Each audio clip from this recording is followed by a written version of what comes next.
F1H2O World Championship returns to Evian for the 21st Grand Prix of France, round 2 of the 2017 season.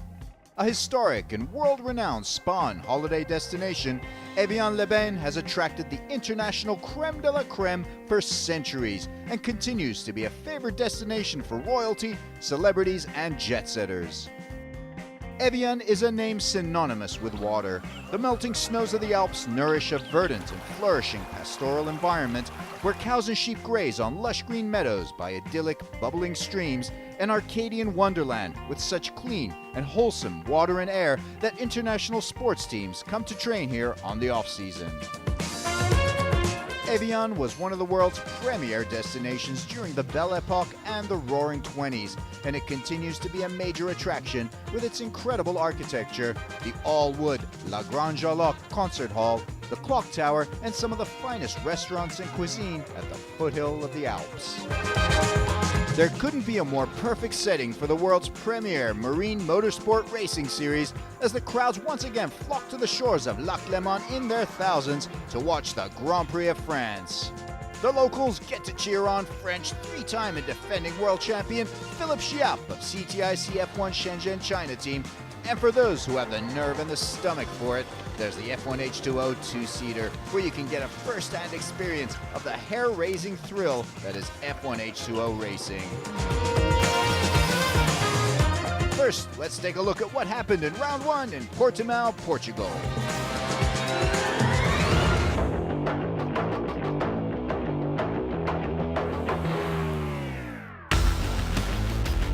The 2017 UIM F1H2O season kicked off under rough and windy conditions on the Arad River in Portimao, where Sean Torrente of Victory Team won pole position ahead of teammate Ahmed Al-Hamali, who set the second fastest time before crashing out in rough conditions late in the BRM qualifying.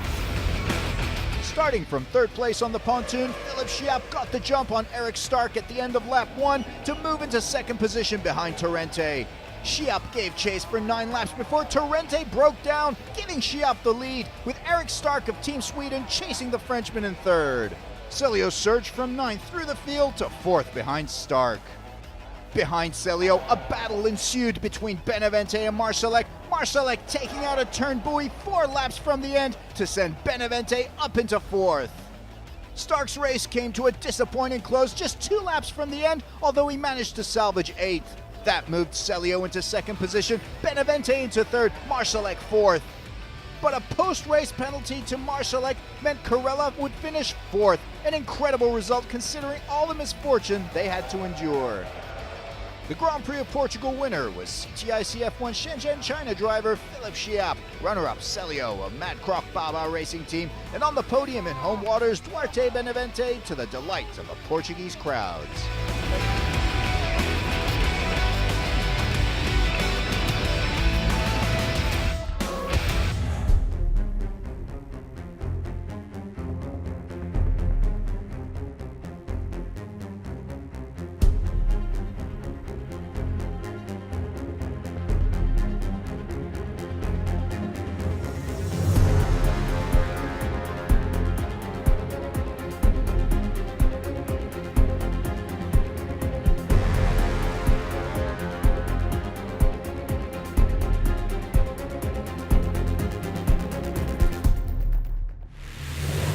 There were 9 teams and 20 drivers from 12 countries competing in the Grand Prix of France. The man in the limelight is, of course, Philippe Chiapp of CTIC F1 Shenzhen China team. He is seeking to become only the second man in history to get a 4th consecutive world title. Though he's off to a great start, coming off a win in Portimao, his previous 2 outings on Lac Léman have resulted in heartbreak, unable to finish both races. The driver wants to break the curse once and for all and win his first ever Grand Prix in France. Sami Celio, who won his first ever Grand Prix in France in La Rochelle in 2007, will be a tough challenger for Chiapp. The Finnish Mad Croc Baba racing driver has had a good start to the year with a runner-up finish in round 1 and has his eyes set on championship wins this year. Celio's teammate Philip Roms got his best ever career F1H2O result here last year with a runner-up finish. He wants to repeat his performance here in Evian. A man who has been so close to winning a first world title for 3 years running is Sean Torrente of Victory Team. His brilliant run of consistency in 2016 came to an end in Portimao, and the American will be keen to get his campaign back on track with a solid result, if not a win, in Evian in his pursuit for that elusive first world title. The defending Grand Prix of France winner and 3-time consecutive world champion is Alex Carella. Last year, the Italian ace won the pole and race double here on Lake Le Mans. But has Team Abu Dhabi resolved the engine issues that saw them break 4 of 5 engines in round 1, and can Carella get back to his winning ways? There's a third driver joining Maverick F1 racing team, Béranger Robard, completing an all-French lineup alongside Cédric Deguine and Amaury Jossom.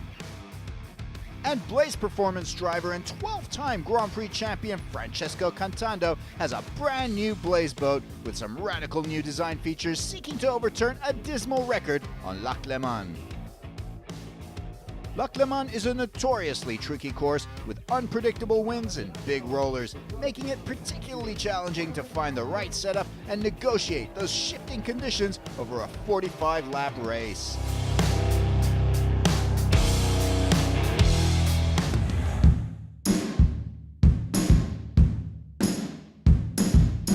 Formula One powerboat legend Renato Molinari is now a regular in the paddock with Victory Team. The 18-time world champion is also a world-renowned boat builder, and one of his classic hulls from the 80s was on display at Evian. Let's talk about the difference between Formula One of the 1980s and Formula One as we are today. And there are a vast amount of differences, both on the safety side and obviously on performance. This is a typical Molinari boat built in about 1981, and as you can see, it's built from wood. From the point of view of engines, Evinrude came up in 1980 with a V8 engine, 450 odd horsepower, but very, very heavy. Now, the latest engine that we run here is the Mercury. It's 2.5 litre, about the same amount of horsepower, but the weight is about a half of what the Evinrude was. How has safety changed over the years? Carbon fibre, wood, safety cell, piece of fiberglass, canopy, nothing, open to the elements, 5-point harness, you're just sitting in the seat. The other big change, the airbag system. When this boat turns over, it lays flat on the water. When this boat turns over, the back of the boat goes under the water so the rescue people can get at the driver. Now, I've raced in both types of these boats, and when it comes down to safety and when it comes down to speed and overall balance of the boat, I know which one I'd like to be racing. Nothing but trouble, nothing but trouble.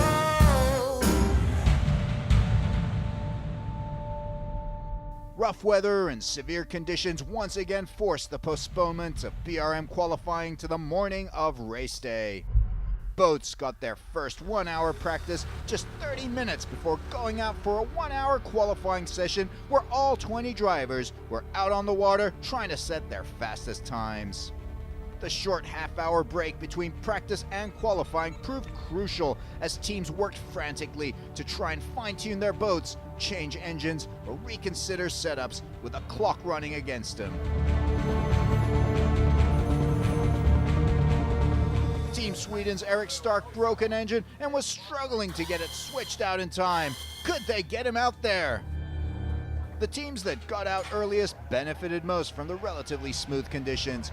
Alex Carella set out early and set a blistering lap time of 48.98 seconds, followed by Philippe Chiappe with a 49.78 lap, while Sami Celio also didn't disappoint, up in third, just a tenth of a second behind Chiappe. Ahmed Al-Hamali was again fast, up in the top 5, but his Victory teammate Sean Torrente crashed out on just his 4th lap. He caught an edge and barrel rolled. He still managed 15th position, but he was uncertain if his boat would be ready for the race. I was getting impatient because I feel the conditions were getting worse, and we had changed engines and we're breaking it in. I just wanted to get a lap in, and so I pushed probably before I should have, and I don't know, it is what it is. Meanwhile, F1 Atlantic driver Duarte Benavente finished in 8th with a solid run, fresh off his podium performance in round 1, but his teammate Grant Trask was truly exceptional, producing a brilliant run to take 5th spot. Yeah, we got out in the water early and got the chance to test a few props. There's a lot of rollers starting to come across the course now. We're happy with 5th if we can stay there. If not, hopefully we don't get knocked down too much, but it's not risk crashing the boat before the race. Maverick F1's all-French lineup had trouble getting decent times in, De Guin managing 14th spot with his 2 teammates Jossam and Robard starting at the back. Blaze Performance driver Francesco Cantando was disappointing, managing only 17th with his new boat, while his teammate Bartek Marszalek of Poland got in at 11th. With that blistering early lap under his belt, Alex Carella sat it out, keeping an eye on the others, but nobody broke the 49-second time. Team Abu Dhabi driver Daniel Kamzi made up for his round 1 disappointment to go out and set a brilliant 49.90 lap time to move up into 4th, while his teammate and namesake Rashid Al Kamzi managed his best qualifying finish yet in F1H2O in 13th position. Norwegian Emirates racing team driver Marit Stromoy gave another dogged performance, tenaciously trying to find the clear spots that were few and far between so she could get some speed, and she managed a very good 7th place position.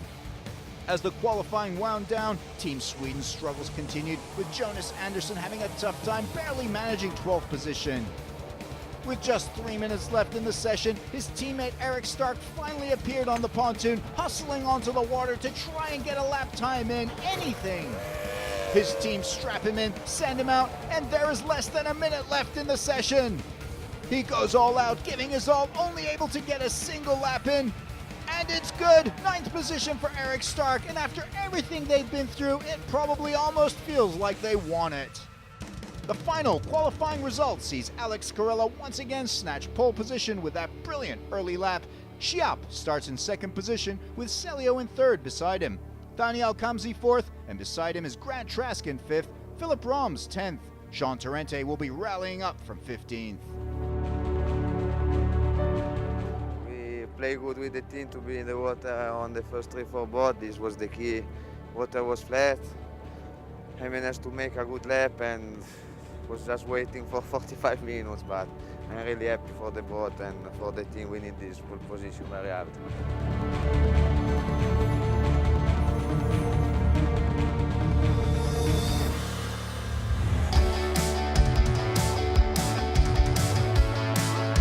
With the excitement of the day behind them, teams, crews, drivers, and their families got to unwind and enjoy the local flavors of Evian, treated to a show that was out of this world.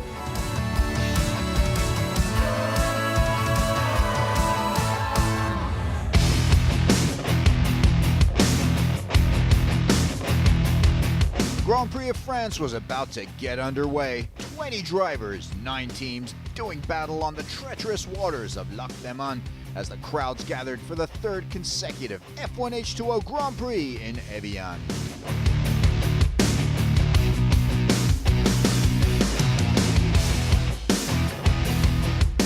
Victory Team has fixed Torrente's boat. Now it's up to him to fight back from 15th. The race is the race, you know that, so we'll pass a bunch of boats. Could put a good setup in it. The boat luckily is fine, so nothing really wrong with it. We don't have to change any parts really, so see what we got. I think we'll be all right. Philippe Chiap starts in 2nd and wants to finally finish a race on Lac Léman. For sure, his 2nd position on the grid is good, and if I make a good start, I can get the victory, but first we do make a safe start. Alex Carella wants to defend his Grand Prix of France title here. Can he make it 2 in a row? With the parade lap completed, the boats take up their starting positions on the pontoon. The race will be interesting. It's very challenging here in this condition to have the race, so let's see what's going to happen. Carella has pole position with Chiap and Celio to his right, which should make for a heck of an opening drag race to the commitment buoy. Marit Stromoy starts in 7th, followed by Benavente and Stark. Andersson down in 12th, with Sean Torrente starting back in 15th amid 4 French rookies. A tough race ahead of him, and Cantando is also one to look out for at the back. UIM President Rafael Lecchiuli flies the UIM F1H2O flag as the countdown begins to race 2 of 2017.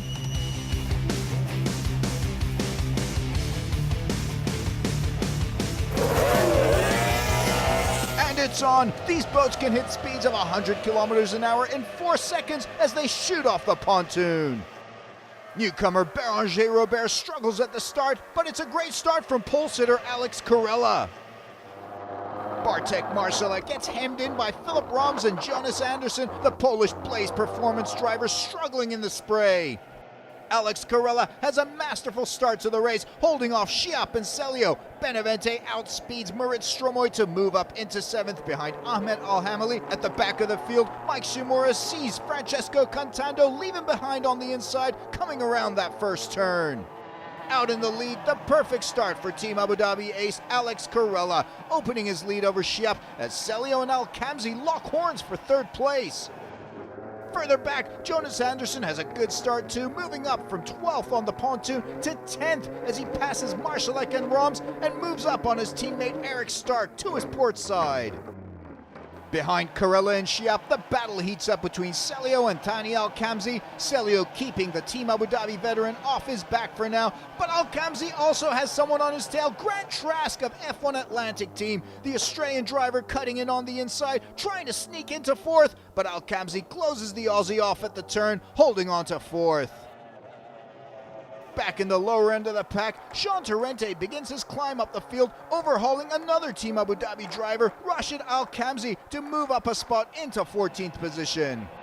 Alex Corella opening that lead to over 4 seconds over Schiap, Celio in 3rd, behind him Thani Al-Kamzi in 4th. Stromoy chased by Benavente, doing battle for 7th as Jonas Andersson comes up behind them.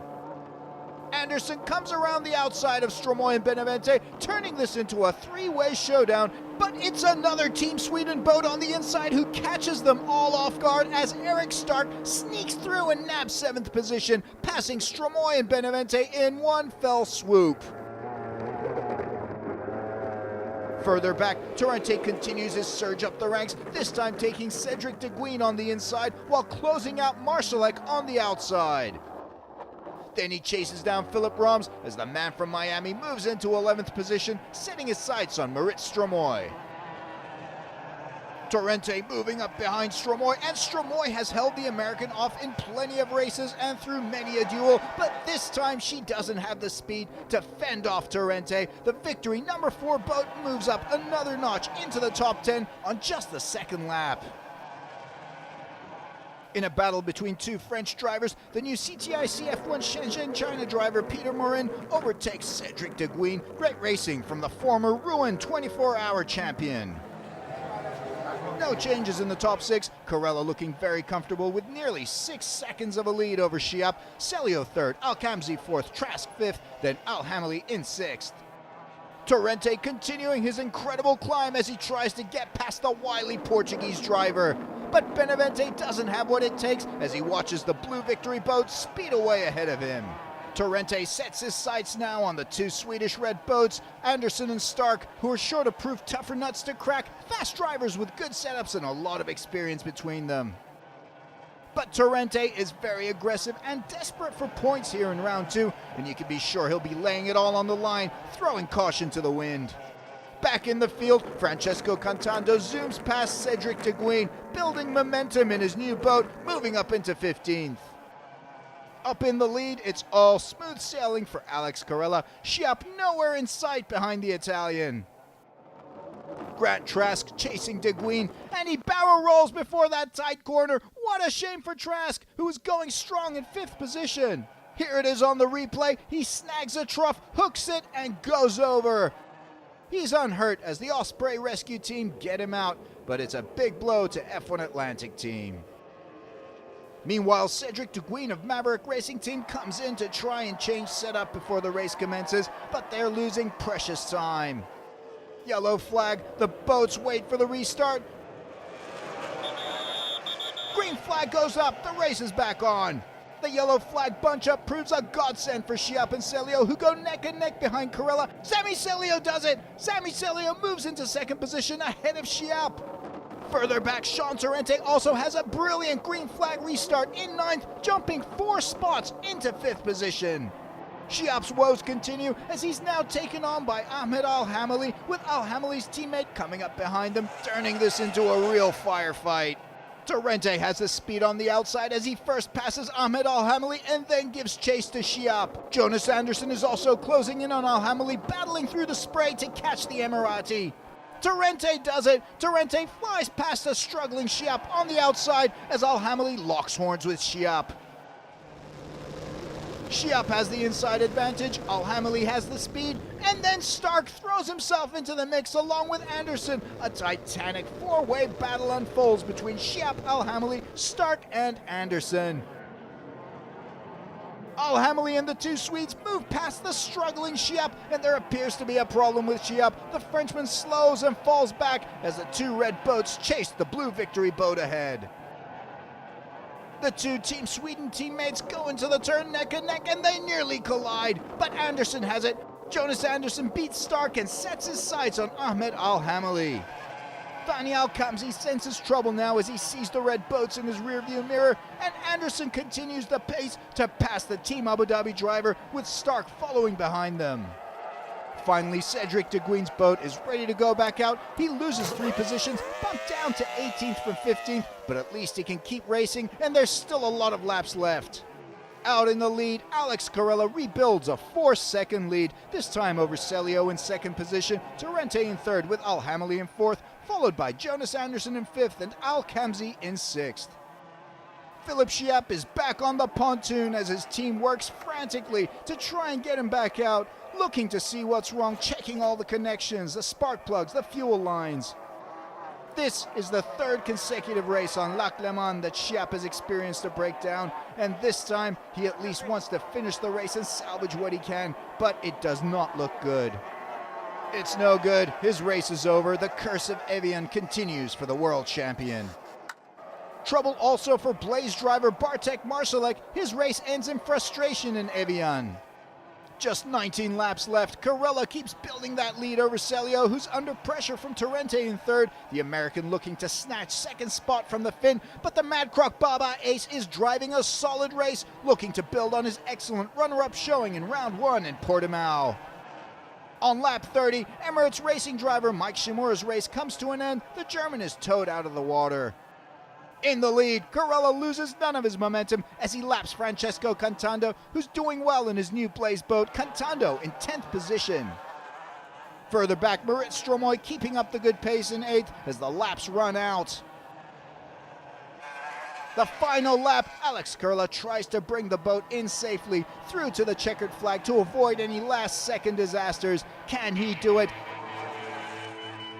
Corella does it! He hangs in there for a 2nd straight Grand Prix of France win. Alex Corella is the champion at Evian for a 2nd year in a row. Sami Celio with another runner-up finish, and Torrente completes a brilliant race to move up from 15th and get a podium spot in 3rd. Corella leads start to finish for another pole race clean sweep in Evian. Finally we are back after one difficult year of my life. I'm more than happy. That was the best restart I've ever had in my life. My man RJ got a good jump and took a big risk down there with Jonas, and man, it worked. It just worked. It was awesome. The race results, Corella, Celio Torrente, the top 3, Al-Hamali bringing in 4th for victory team. Stark manages a good 7th place ahead of Stromoy in 8th, and points for Benavente and Cantando.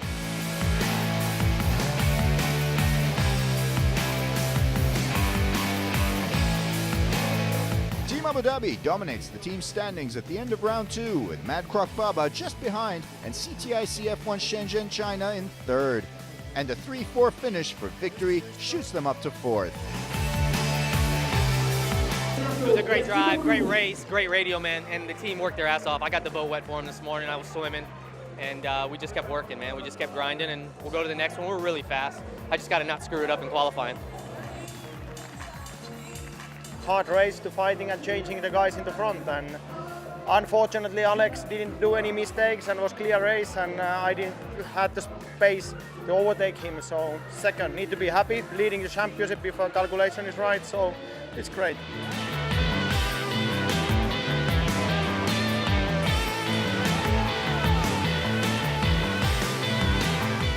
This victory is for sure for all my team. They worked like crazy for one entire month after Portugal, and we did it. One pole and victory is perfect for a start the season, and for sure now we go with a good spirit to the next round in China. That second runner-up result in 2 races moves Sami Celio to the top of the world standings at the end of round 2. 1 point clear of Corella, with Schiap dropping down to 3rd and Benavente in 4th. Torrente relieved to be in the top 5 with that result, but the man of the day is Alex Corella. The UIM F1H2O flag was passed on from Evian to Harbin, which would host the Grand Prix of China in August. That completes another thrilling Grand Prix in Evian. See you in Harbin for round 3 of the 2017 UIM F1H2O World Championship.